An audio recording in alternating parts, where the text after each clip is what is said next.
स्वस्थ भारत के जीवंत फोन इन कार्यक्रम में आप सभी का बहुत बहुत स्वागत है। नमस्कार। आज के जीवंत फोन इन कार्यक्रम में हम बात करने वाले हैं हमारे कान, नाक और गला के बारे में। जी हाँ, ऐसे तो हमेशा इन अंगों में कुछ ना कुछ परेशानी हो सकती है, कभी भी हो सकती है, लेकिन ठंड के दिनों में कई सारी परेशानियां देखने में आती हैं। कई बार नाक बंद हो जाते हैं, कई बार गले में टॉन्सिल महसूस होता है और इसी तरह की कई सारी समस्याएं हैं जो ठंड के मौसम में होती हैं। लेकिन आज जो विशेष रूप से हम चर्चा करने वाले हैं वो होगा खर्राटा। जी हाँ, खर्राटे से मुझे लगता है कि हर दूसरा तीसरा जो व्यक्ति है वो परेशान है और उस खर्राटे के चलते जो अगल बगल लोग हैं वो भी परेशान हो जाते हैं और जानना चाहते हैं कि क्या कारण है, क्या ये ठीक हो सकता है, अगर ठीक हो सकता है तो इसके लिए क्या करें, क्या नहीं करें। बहुत सारे सवाल हैं आप सबके जहन में, हमारे जहन में। तो आज के जीवंत फोन इन कार्यक्रम में आप नाक, कान, गला से संबंधित और साथ ही साथ खर्राटा पर विशेष रूप से आप सवाल कर सकते हैं। इससे पहले कि अपने विशेषज्ञ से आपकी मुलाकात कराएं, आप जल्दी से हमारा फ़ोन नंबर नोट कर लीजिए। हमारा फ़ोन नंबर है 0651 2282 607। फ़ोन नंबर एक बार फिर से बता देते हैं 06512282 और चलिए अब आपकी मुलाकात हमारे आज के विशेषज्ञ से कराते हैं।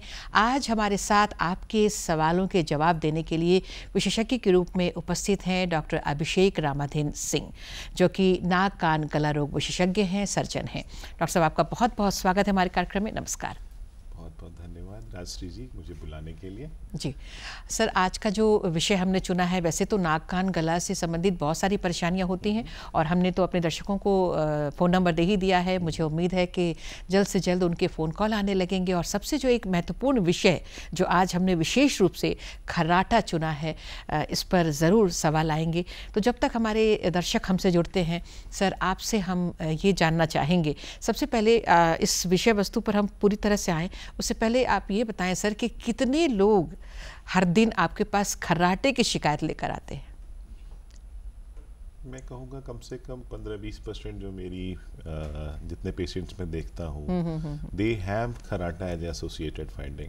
अच्छा। भले ही लोग साइनस की प्रॉब्लम से आए या टॉन्सिल की प्रॉब्लम से आए या कान की प्रॉब्लम से आए, लेकिन उसमें से काफ़ी लोगों को खर्राटा अलग से पूछने पे बहुत परेशान करता है। और भारत में एक बहुत बड़ी चीज़ प्रॉब्लम ये हो गई है कि खर्राटा आज के दिन में सोशली एक्सेप्टेबल हो गया। बिल्कुल बिल्कुल। लोगों को लगता है कि ये कोई बीमारी ही नहीं है। बिल्कुल, जैसे कहते हैं हम कि भाई वो शख्स खर्राटा लेता है, तो अगला कहता है कि सब लोग लेता है, इसमें क्या है बड़ी बात? हाँ, तो खर्राटा एक नॉर्मल होना या खर्राटा डीप स्लीप का पार्ट होना ये बिल्कुल नहीं है। खर्राटा इज ए एबनॉर्मल थिंग और खर्राटा की ही एक अनदर स्पेक्ट्रम होती है, उसको हम बोलते हैं ऑब्स्ट्रक्टिव स्लीप एपनिया। अच्छा। मतलब रात में सोते सोते सांस रुक जाना थोड़ी देर के लिए, फिर शरीर ताकत लगाता है, उसके बाद फिर आप दोबारा सांस लेते हैं। बिल्कुल बिल्कुल। तो हम इस पर बिल्कुल डिटेल से हम इसके बारे में आपसे जानेंगे। एक दर्शक हमसे जुड़ गए हैं, उनका सवाल लेते हैं सर।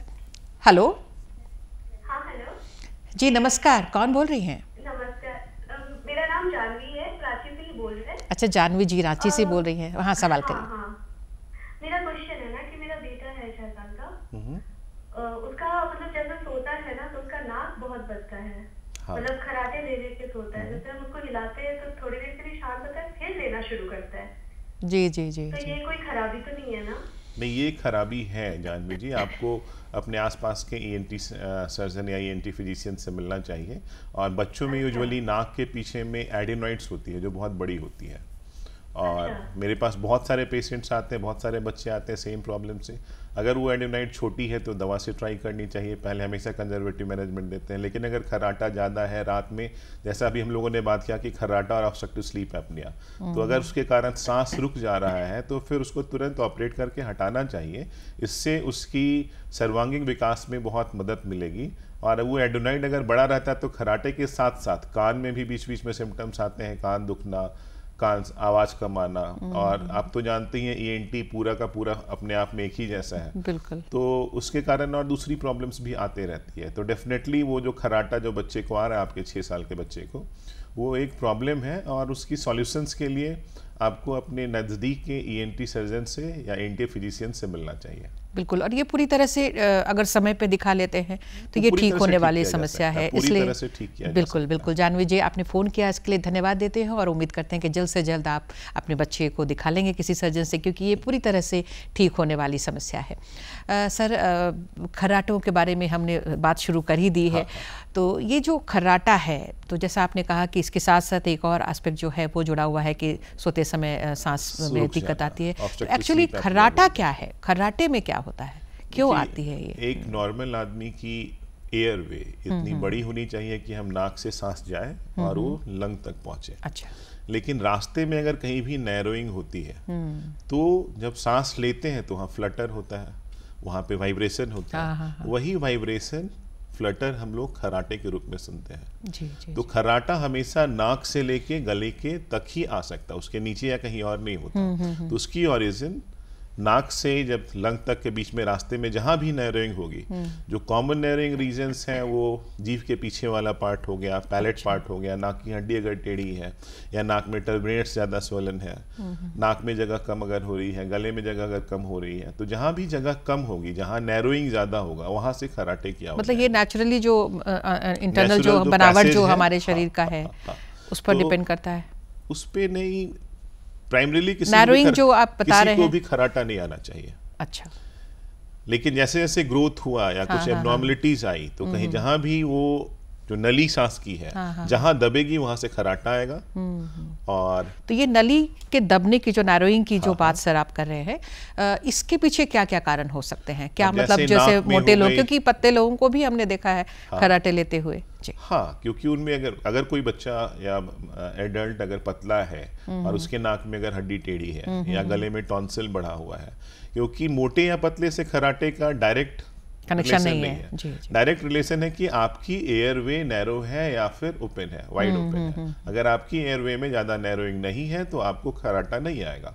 अगर आपके एयरवे में नैरोइंग है, नैरोइंग कैसे हो सकती है? तो नाक में हड्डी टेढ़ी हो बहुत ज्यादा, नाक में टर्बुलेंट्स होते हैं वो स्वलन हो, नाक में पॉलिप्स हो, मतलब नाक की ये सब पार्ट हो गई। पीछे में अगर जाए, जैसे बच्चों में भी जैसे उन्होंने बात करी, नाक के जस्ट पीछे में एडेनोइड्स अगर बड़ी हो, या फिर गले में जाने के बाद टॉन्सिल बहुत बढ़ा हुआ हो, या सॉफ्ट पैलेट बहुत सॉफ्ट, बहुत तो ये कुल मिला के बहुत सारे रीजन हो सकते हैं, वो पर्सन टू पर्सन डिफर कर सकते हैं। सर, इस पर हम आएंगे। एक दर्शक जुड़ चुके हैं, उनका सवाल लेते हैं। हेलो हेलो जी नमस्कार, मेरा नाम अभिषेक है, मैं मोराबादी रांची से बोल रहा हूँ। जी अभिषेक जी मोराबादी रांची से बोल रहे हैं। सर सवाल करिए। जी हाँ, मैं ये जानना चाहता हूँ खान पान में बदलाव करके किस प्रकार से खर्राटों से निजात पाया जा सकता है? जी बहुत अच्छा सवाल है और कई लोग इसको जानना चाहते हो। नहीं, डेफिनेटली अगर आपका वजन ज्यादा है तो थोड़ा सा वेट रिडक्शन कीजिए, क्योंकि अगर वजन कम होता है तो गले के अंदर में आपकी जगह थोड़ी बढ़ती है, तो वो जो एक नैरोइंग है उसको इम्प्रूव किया जा सकता है। उससे आप स्टीम इनहेलेशन कर सकते हैं नाक में अगर म्यूकस या नाक के सूं है तो, और थोड़े एक्सरसाइज करने, रेगुलर एक्सरसाइज कीजिए। तो बेसिक कॉन्सेप्ट वही है कि पूरे नाक से लेके लंग तक हवा जानी चाहिए। रास्ते में जो संकीर्णता है या नैरोइंग है, अगर उसको हम लोग रिलीज कर पाते हैं तो खर्राटे खत्म हो सकते हैं। तो सबसे इम्पोर्टेंट चीज़ लाइफस्टाइल चेंज में आपको अपना वजन थोड़ा रिड्यूस करना होगा, और स्टीम ले सकते हैं नाक के लिए। इसके अलावा ओवर द काउंटर जैसे एंटी एलर्जिक्स हैं, किसी को बहुत ज़्यादा एलर्जी रहती है तो नाक हमेशा भरा रहता है, नाक में जगह नहीं है, तो over the counter anti allergics मिलते हैं, उसको ले सकते हैं। तो अगर टॉन्सिल्स बड़ी है तो थोड़ा काफ़ी हद तक अगर ओरल हाइजीन अगर ठीक से रखते हैं तो उससे भी फर्क पड़ सकता है। तो ये सब आप खुद से ट्राई कर सकते हैं जी। और फिर भी अगर ये प्रॉब्लम रहता है तो आपको अपने ENT सर्जन से मिलना चाहिए या फिर पल्मोनोलॉजिस्ट से मिलना चाहिए। 2 डिपार्टमेंट हैं जो देखते हैं इसको। जो सर्जिकल एस्पेक्ट होता है वो हम लोग देखते हैं, और जो इसकी मेडिकल एस्पेक्ट होती है प्राइमरीली खर्राटे की या उसकी इन्वेस्टिगेशंस की, वो पल्मोनोलॉजिस्ट देखते हैं। इन दोनों पर भी हम आएंगे जैसे जैसे समय हमें मिलता जाएगा। एक दर्शक जुड़ रहे हैं सर, उनका सवाल लेते हैं। जी हेलो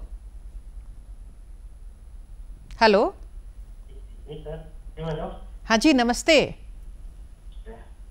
कौन बोल रहे हैं सर? मैं रांची को सर बोलता हूँ, बोला से। जी सवाल करिए। जी ये सोने पहले ही खराटा आने लगता है, इसलिए हल्का हल्का नींद आता है, उससे पहले खराटा आने लगता है। हाँ जी तो ये एक बहुत बड़ी समस्या है। जैसे हम लोगों ने बात करी अभी 50% से ज़्यादा मेल्स को आज के दिन में खराटा आता है और सब लोग सोशली एक्सेप्टेबल हो गया तो लोगों को लगता है ये नॉर्मल चीज़ है। जी अगर नींद के टाइम में खराटा आ रहा है मतलब गहरी नींद में है, जी लेकिन जी ऐसा जी बिल्कुल नहीं है। हाँ। अगर आपको ऐसा खराटा आ रहा है आप अपने पास के ENT सर्जन से मिलिए या फिर कभी आके हमसे मिलिए। उसमें हम लोग देखते हैं दो तीन तरह का इन्वेस्टिगेशंस करते हैं। एक तो नॉर्मल जैसे नाक में स्कोपी से देखा तो पता चल जाता है मोटा मोटी कि कहाँ है आपके उस खराटे का कारण। नाक का आगे वाला पार्ट है या नाक के पीछे वाला पार्ट है, नाक के बीच का पार्ट है या गला पार्ट है, तो उससे पता चल जाता है कि एग्जैक्टली आपका उस खराटे का लोकेशन क्या है। तो हम लोग जब OPD में देखते हैं स्कोपी से तो नॉर्मल पता चलता है। अगर सिमुलेशन करने के लिए एक डाइस होती है, ड्रग इंड्यूस्ड स्लीप एंडोस्कोपी, तो उसमें एक अलग से करके हम लोग आपका एक स्लीप सिमुलेशन करते हैं। उसमें देखते हैं कि एग्जैक्टली आपका कहाँ पे नैरोइंग हो रहा है और फिर उसको जगह आइडेंटिफाई करते हैं। अगर आपको साथ में ऑब्स्ट्रक्टिव स्लीप एपनिया भी अगर है तो फिर हम लोग स्लीप स्टडी करते हैं और स्लीप स्टडी में रात में कितनी बार आपका सांस रुक रहा है ओवरऑल, तो उससे आपकी ग्रेडिंग करते हैं आपके स्लीप एपनिया का। अगर बहुत ज़्यादा होती है तो फिर उस हिसाब से अगर माइल्ड है तो हम लोग दूसरा ट्रीटमेंट देते हैं, मॉडरेट है तो दूसरा ट्रीटमेंट देते हैं, सीवियर है तो बहुत सीवियर है तो दूसरी ट्रीटमेंट देते हैं। तो जो खराटा आपको आ रहा है वो बिल्कुल नॉर्मल नहीं है और आपको कंसल्ट करना चाहिए अपने पास के ENT सर्जन से। बिल्कुल, और बहुत ज़रूरी है कि इसके पीछे का जो कारण है वो पता करें। इनका धन्यवाद भी करते हैं। और एक और दर्शक जुड़ गए सर। ये समस्या ऐसी है कि सब लोग जानना चाहते हैं कुछ ना कुछ। जी हेलो हेलो। Good afternoon. हाँ गुड आफ्टरनून, कौन बोल रहे हैं? मैं रांची से पूर्वा कुमारी बोल रही हूँ। जी जी जी सवाल करिए पूर्वा जी। मेरा 2 साल से बेटी को बहुत जल्दी सर्दी खांसी हो जाता है। अच्छा, बहुत जल्दी सर्दी खांसी हो जाती है। हाँ तो उसको तो दवा देते हैं, सर्दी में दवा देते हैं लेकिन जल्दी असर करता है।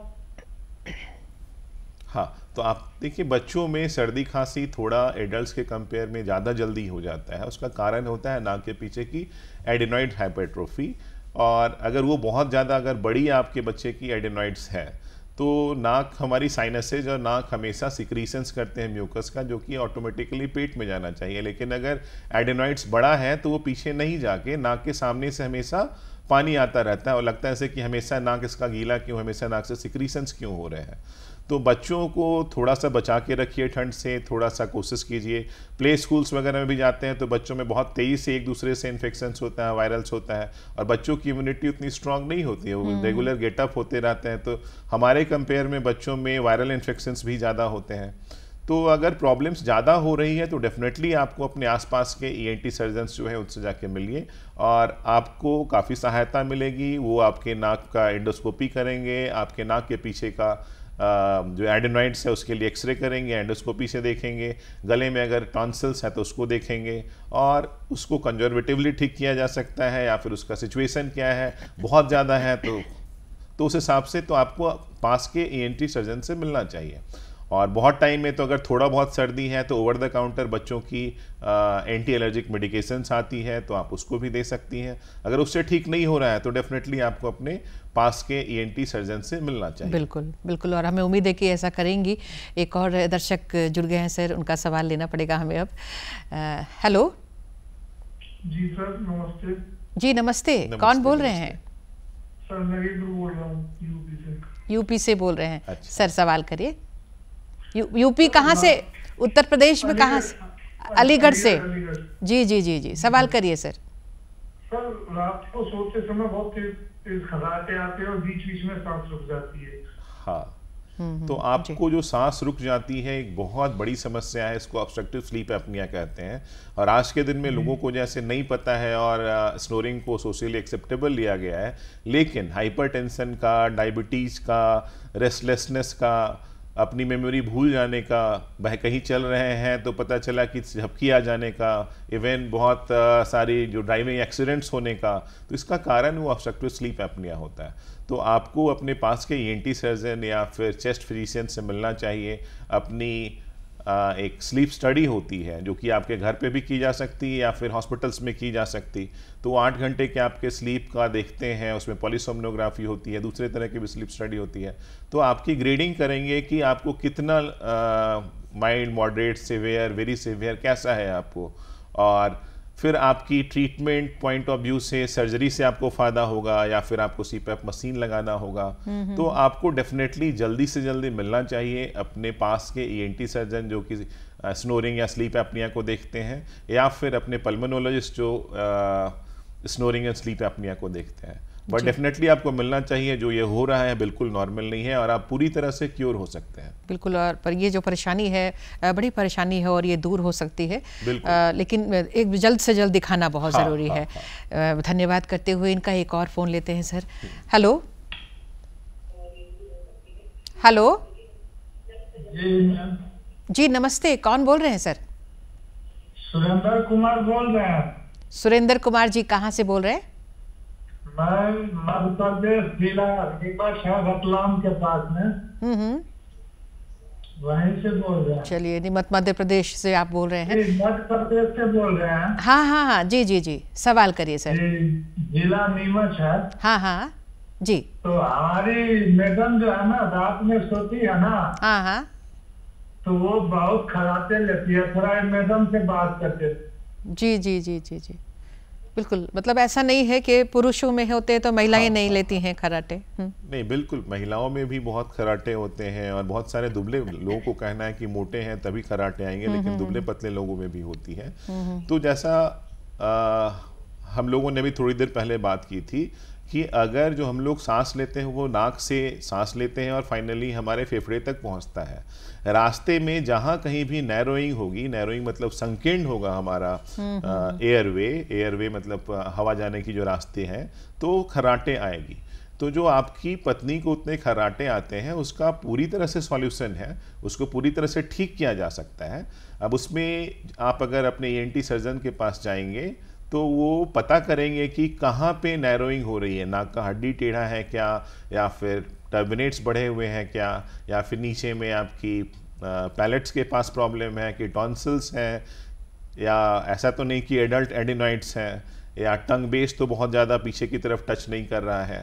तो एग्जैक्ट क्या कारण है वो तो ऐसे हम लोग नहीं देख सकते, और आपको ईएनटी के पास जाना चाहिए। वो डायरेक्ट एंडोस्कोपी या स्लीप इंड्यूस्ड एंडोस्कोपी करके एग्जैक्ट जगह पता करके उसको बिल्कुल ठीक किया जा सकता है। बिल्कुल, ये तो सारे जो कारण हैं ये हो सकते हैं। हाँ। अब फिर से मुझे अगर समय मिलता है या हो सकता है दर्शक ये सवाल कर दें कि भाई क्या क्या और उपाय होते हैं सर्जरी के माध्यम से, या फिर और कोई मशीन की बात आपने की थी। हाँ। तब तक एक दर्शक और जुड़ रहे हैं सर, उनका सवाल लेते हैं।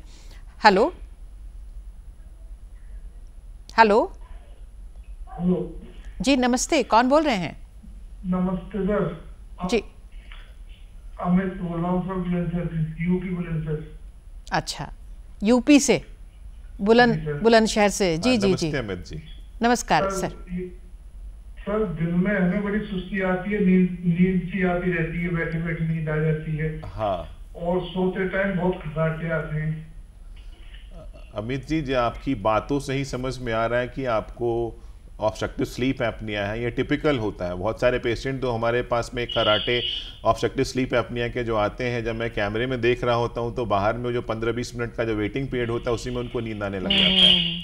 तो इसका कारण ये है कि हमें एक तरोताज़ा नींद चाहिए कम से कम 6-7 घंटे की, लेकिन जो स्लीप एपनिया के पेशेंट होते हैं उनकी रात में इतनी ज़्यादा खुद से ही नींद रुक जाती है, सांस रुकने के कारण खुल जाती है नींद, खुल भी जाती है, कंप्लीट नहीं हो पाती है। तो जो फ्रेशनेस है वो नहीं आ पाता जी। एक जो कोई भी एक नॉर्मल आदमी अगर सो के उठता है तो उसमें फ्रेश महसूस करता, लेकिन ऑब्स्ट्रक्टिव स्लीप एपनिया के पेशेंट कभी फ्रेश महसूस नहीं करते। उनको हमेशा नींद आती रहती है, ब्लड प्रेशर हो सकता है बढ़ा हुआ रहता है, दूसरी प्रॉब्लम्स रह सकती, भूल जाते हैं जल्दी से।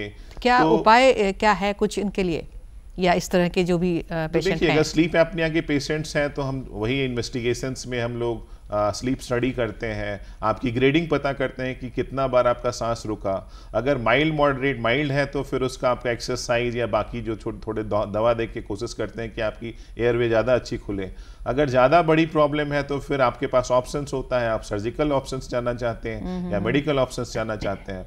सर्जिकल ऑप्शंस में हम लोग पता करते हैं कि कहाँ पे ऑब्स्ट्रक्शन हो रहा है, नाक से लेके गले तक। जहाँ जहाँ जो एरिया ऑब्स्ट्रक्शन हो रहा होता है उसको चौड़ा करते हैं, जैसे सेप्टोप्लास्टी की सर्जरी होती है, टर्बिनेट रिडक्शन का सर्जरी होता है, एडेनॉइड्स हटाते हैं, टंग बेस को अब्लेटर से हटाते हैं, जो हमारी पैलेट है उसको एक सर्जरी होती है, उसको कहते हैं मतलब जो भी इन स्ट्रक्चरल जो समस्या होती है वो सर्जरी के माध्यम से ठीक होते हैं। मशीन के बारे में हम बात करेंगे सर, आपको बीच में रोक रही हूँ क्योंकि दर्शक जो है वो मुझे बिल्कुल सवाल नहीं करने दे रहे हैं, लगातार उनके फोन कॉल्स आ रहे हैं। हेलो हेलो जी नमस्ते मैम। हाँ जी नमस्ते, कौन बोल रहे हैं? जी हम बिहार समस्तीपुर से मनोज बोल रहे हैं। अच्छा, बिहार समस्तीपुर से मनोज, क्या सवाल पूछना चाहते हैं मनोज जी? मैम ये मतलब सोने के बाद हमको खर्राटा बहुत जोर से होता है, लेकिन हमको पता नहीं चलता है कि हमको खर्राटा भी हो रहा है। कभी कभी मतलब जब थक जाते हैं ना तब उस दिन खर्राटा मतलब आपको नहीं पता चलता होगा, अगल बगल वाले लोगों को पता चलता होगा। जी जी जी जी जी जी जी बिल्कुल। और कई बार तो ये परिवार में कलह का कारण भी बनता है। जी अभी तो डाइवोर्स के कारण है बहुत सारे मेट्रो, बहुत सारे जल्दी इनकी समस्या को ठीक करना बहुत जरूरी है ताकि परिवार जो है वो अच्छे से चलता रहे। जिनको खर्राटे आते हैं उनको पता नहीं चलता, क्योंकि ये जब आप सो जाते हैं तो आप कैसे देखेंगे कि आपको खर्राटे आ रहे हैं। तो जो परेशान होते हैं आपके परिवार वाले परेशान होते हैं। ट्रेन में अगर सो रहे हैं तो कोई तो ऐसे होते हैं कि उनके कारण आगे का एक डब्बा और पीछे का पूरा डब्बा, उस बोगी में तो कोई सो नहीं पाता। जी जी उसको सोशल खर्राटा मतलब भयानक खर्राटा। जी जी जी। तो खर्राटे का बिल्कुल ट्रीटमेंट है और ये सोशली एक्सेप्टेबल नहीं होना चाहिए। उस खर्राटे का ही अगला स्पेक्ट्रम होता है ऑब्स्ट्रक्टिव स्लीप एपनिया। तो आज के दिन में इसको पूरी तरह से ठीक किया जा सकता है। जस्ट आपको अपने पास के ईएनटी सर्जन के पास जाने की ज़रूरत है, आपको अपने पास के पल्मोनोलॉजिस्ट के पास जाने की ज़रूरत है। और इस खर्राटे के कारण जो प्रॉब्लम्स आने वाली है लाइफ में आती है, जैसे हाइपरटेंशन हो गया, बहुत टाइम में तो जो ट्रीटमेंट आपने लिया, चाहे सर्जरी कराई या सीपीएप मशीन लिया, उसके बाद में आपकी हाइपरटेंशन कम हो जाती है, आपको जो डायबिटीज़ में इंसुलिन की रिक्वायरमेंट थी वो घट जाती है, जो दिन भर का इरिटेशन होता है वो खत्म हो जाता है, आप अपने आप को खुश महसूस करने लगते हैं, आपकी मेमोरी अच्छी हो जाती है। तो बहुत बार ये ट्रीटमेंट करने के बाद में सर्जरी के बारे में सर आपने बताया था अभी इस फोन कॉल के पहले, दर्शक तो देख ही रहे हैं, सब जानकारियां ले भी रहे हैं। मशीन के बारे में मुझे आपसे जानना है, लेकिन फिर एक दर्शक जुड़ गए हैं, पहले उनका सवाल लेना पड़ेगा। हेलो हेलो जी नमस्कार, कौन बोल रहे हैं? जी बिहार से मनोज कुमार जी। जी सवाल करिए सर। तो सर मैंने सोता है ना तो अगर मैंने अगल बगल में बहुत परेशान है जैसे खराटे हमारे। जी जी जी जी बिल्कुल, यही चर्चा हो ही रही है हमारे कार्यक्रम में, पहले भी यही बात हो रही थी। बिल्कुल हाँ, तो इसको ठीक किया जा सकता है मनोज जी, इसको बिल्कुल ठीक किया जा सकता है। उसमें वो जो अभी हम लोग बार बार वही चर्चा कर रहे हैं कि जो एयरवे है हमारा, नाक के सांस लेने की जो जगह है, नाक से लेके फेफड़ा तक में, रास्ते में जहाँ कहीं भी नैरोइंग होती है, संकीर्णता आती है, चाहे नाक की हड्डी टेढ़ी होने के कारण हो, या टर्बिनेट्स बढ़े हो, या गर्दन के पीछे में कुछ हो, या जीभ पीछे की तरफ फॉल कर रहा हो, या पैलेट्स के कारण हो, तो हम लोग उसको पता करते हैं इन्वेस्टिगेशन से कि आखिरकार आपके वाले में प्रॉब्लम कहाँ है।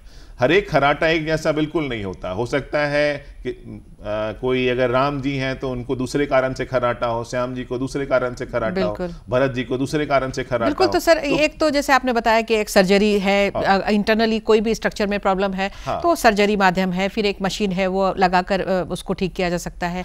जो हम लोग बात करते हैं एक्सरसाइज, जैसे आप बताते हैं, तो ये एक्सरसाइज की जब हम बात करते हैं तो योगा की भी बात करते हैं, प्राणायाम की बात करते हैं, तो क्या ये सब भी सहायक हो सकते हैं इसको ठीक करने में? थोड़ा तो डेफिनेटली फर्क पड़ सकता है। अगर खासकर अगर somebody is obese, अगर वजन ज्यादा है तो ऐसा नहीं है कि चारों तरफ उनकी एयर रिक्वायरमेंट बढ़ जाती है अगर वजन ज्यादा है तो, लेकिन गले के अंदर में नैरोइंग हो जाती है उसके कारण, और तो नैरोइंग हो जाती है तो आपकी स्नोरिंग बढ़ जाती है, स्लीप एपनिया बढ़ जाता है। तो अगर वेट रिड्यूस कर पाए तो डेफिनेटली दैट कैन हेल्प।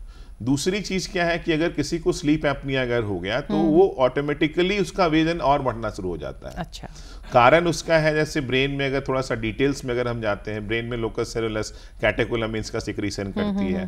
फिर दूसरी एक लेप्टिन हार्मोन होती है। अच्छा। तो लेप्टिन हार्मोन से हमें भूख लगता है, भूख तो लेप्टिन का रेगुलेशन ही खत्म हो जाता है स्लीप एपनिया में। तो आप नॉर्मल आदमी के कंपेयर में स्लीप एपनिया के पेशेंट्स को बहुत ज्यादा भूख लगता है। उसी तरह एक ग्रेहलिन एक दूसरी हार्मोन है इंटेस्टाइन में। तो जो नॉर्मल हार्मोनल फंक्शंस जो हमारी बॉडी की फंक्शन है स्लीप एपनिया में बहुत डिस्टर्ब हो जाती है। बिल्कुल। तो स्लीप एपनिया अगर आप सीपैप से कंट्रोल कर रहे हैं या फिर आप सर्जरी करा के कंट्रोल कर रहे हैं तो आपकी ओबेसिटी, आपकी ब्लड प्रेशर, आपका डायबिटीज, आपका इरिटेशन, आपकी सोशल लाइफ, आपकी पब्लिक लाइफ, सब कुछ इम्प्रूव करती है। बिल्कुल। ये एक और दर्शक हमसे जुड़ रहे हैं सर, इससे पहले कि कार्यक्रम हमारा समय समाप्त हो रहा है, लेकिन एक फ़ोन लेते हैं। Hello hello. हाँ हेलो। हाँ जी नमस्ते, कौन बोल रहे हैं? हाँ, हम कुड़ू से बोल रहे हैं, सुरेश कुमार गुप्ता। प्रणाम गुप्ता जी। जी, कहाँ से बोल रहे हैं सर? कुड़ू से बोल रहे हैं। कुड़ू से बोल रहे हैं जी। हाँ जी जी, सवाल करिए। बोल रहे जैसे खराटा लेने में पेट दर्द करता है, उसके विषय में हम पूछ रहे थे। जैसे हाँ, कुड़ू से बोल रहे हैं। खराटा लेने में पेट दर्द देता है? हाँ। देखिए, डायरेक्ट तो ऐसा रिलेशन नहीं है, लेकिन अगर आपको सीवियर स्लीप एपनिया है तो हाँ ऐसा हो सकता है। बहुत सारे लोग जो स्लीप एपनिया के पेशेंट्स हैं उनको अपने आप रिफ्लक्स गैस्ट्रोएसोफेजाइटिस हो जाती है, क्योंकि जो निगेटिव प्रेशर बनता है वो आपके पेट के अंदर का गैस को भी रात में सक कर लेता है। तो स्लीप एपनिया, फिर रात भर आप इधर से इधर करवट बदलते रहेंगे क्योंकि किसी भी एक पोजीशन पे नींद तो आ नहीं रही है। अगर आपका सांस बहुत ज़्यादा बार रुका तो फिर आप कभी इधर है कभी उधर है। तो यूजुअली नेक पेन भी हो गया, बॉडी पेन हो गया, रेस्टलेसनेस हो गया, हाँ ये सब हो सकती है। बट डायरेक्टली उसका आपके पेट दर्द से उसका बहुत ज़्यादा रिलेशन नहीं होता। अगर आपके पेट में दर्द है तो आप डेफिनेटली आप किसी भी गैस्ट्रोएंटरोलॉजिस्ट या सर्जन से मिलिए और अपना उसका थोड़ा सा अलग से जांच करवाइए। जी बिल्कुल। तो ये सारी जांच जो है वो बहुत ज़रूरी है इनके लिए, क्योंकि कार्यक्रम का समय भी अब समाप्त हो चला है। तो चलते चलते जैसे आपसे यही सवाल करूंगी मैं कि जैसे जो मशीन की आपने बात की थी, मैं बहुत देर से ये सवाल करना चाहती थी आपसे कि क्या रात भर इसको लगा के सोना पड़ता है या कुछ परेशानी भी होती है या हटाया भी जा सकता है? डिपेंड करता है। जैसे कि सीपैप मशीन आपने लिया, हाँ, तो एक बाईपैप मशीन होती है, एक सीपैप मशीन होती है। बाईपैप में आप इंस्पिरेशन एक्सपिरेशन दोनों में प्रेशर मिलता है, सपोर्ट मिलती है उसको, और सीपैप में कंटिन्यूसली सिर्फ इंस्पिरेशन के टाइम आपको सपोर्ट मिलती है। तो जो मशीन होती है वो आपको एक अलग से प्रेशर देती है, तो जो चीज़ बंद हो रहा है उसको बंद नहीं होने देता। तो बहुत टाइम में अर्ली इंटरवेंशन के लिए जब आप सीपैप मशीन लगा लेते हैं तो आपको तरोताजगी स्टार्ट हो जाती है, आप अच्छे से सो सकते हैं 7 घंटे, आप फ्रेश हो पा रहे हैं। आपकी जो ब्रेन के साथ में जो डिफरेंट हार्मोन्स का जो वो स्टॉपेज मिल रहा है, आपकी एनर्जी लेवल बढ़ रही है, तो आप एक्सरसाइज ज़्यादा कर सकते हैं। तो बहुत टाइम में आप स्टार्टिंग में सीपैप मशीन या दूसरे लेके अपने लाइफस्टाइल को चेंज करना स्टार्ट कर सकते हैं। और बाद में अगर आपको लगता है कि सीपैप नहीं टॉलरेट कर रहे हैं तो surgery is also very good option, नाक में हो या गले में हो। और आज के दिन में तो ENT की इक्विपमेंट्स इतनी अच्छी हो गई है, कॉबलेटस है, अंदर तक जाने के लिए एंडोस्कोपी है, फ्लेक्सिबल एंडोस्कोपीज हैं, जैसे पुराने टाइम में मुश्किल था। तो अब तो बहुत अच्छी सर्जरीज होती है और खराटे को और स्लीप एपनिया को बहुत अच्छे तरीके से हैंडल करके आपको बिल्कुल स्वस्थ किया जा सकता है। तो खराटा एक नॉर्मल सोशली एक्सेप्टेबल चीज़ नहीं है, खराटा एक बीमारी है और लोगों को इस बात को समझना चाहिए कि खराटा एक बीमारी है जिसका ट्रीटमेंट अप्रोप्रिएट हो सकता है और कराना चाहिए। बिल्कुल, ये आज के इस कार्यक्रम के माध्यम से ये लोगों को बिल्कुल सही बात पहुंची है लोगों तक कि खराटा मतलब ये बिल्कुल साधारण चीज़ नहीं है कि सबको होता है, बस ये एक गंभीर बीमारी है और आगे चलकर ये बहुत ज़्यादा गंभीर हो सकती है। अगर कन्वर्ट हुई तो उसके कारण आपको साइलेंट हार्ट अटैक आ सकते हैं, रात में मतलब मौत तक भी हो सकती है। इसलिए है। बहुत ज़रूरी है कि खराटों की जो पहचान है, जो लक्षण है, इलाज है वो कराएं, क्योंकि इसका इलाज भी अब मौजूद है। तो सर सवाल मेरे अंदर भी बहुत है जहन में और दर्शक को फ़ोन लगातार बज रहे हैं, लेकिन अब समय इजाज़त नहीं दे रहा है कि और सवाल करें। तो सर आपने अपना कीमती वक्त दिया है, बहुत अच्छी जानकारी और बहुत ही आज ऐसा विषय हमने चुना था कि लगातार फ़ोन भी आते रह गए और अभी भी आ रहे हैं। तो आपका सर बहुत बहुत धन्यवाद, नमस्कार। और अब सभी दर्शकों को भी हम बहुत बहुत धन्यवाद देते हैं। नमस्कार।